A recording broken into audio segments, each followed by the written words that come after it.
Hi guys, dito ako ngayon sa area na ng lalawinan na pwedeng pasuklian.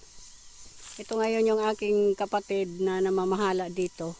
At yung kanyang darling.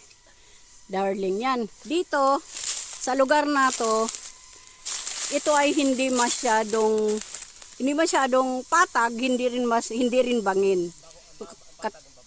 Yung baba patag, tapos hanayhay lang papunta sa taas. Hindi naman siya totally bangin eh. Hindi siya totally bangin. Hanayhay lang siya.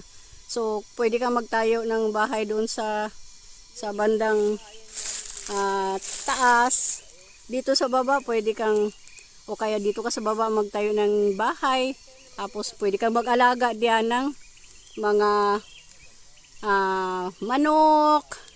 Pwede kang mag-alaga ng kung anong hayop ang gusto mo. Pero bawal ang bawal dito pig. Bawal lang dito ang pig. Kasi kambing pwede. Goat pwede dito. Ang ganda dito ng location. Ang gandang location siya. Kasi patag. Dito sa kinatatayuan ko, ayan yung dito sa kinatatayuan ko, kalsada yan. Kalsada yan dito pag ganon. Then dito sa taas yun ang available siya.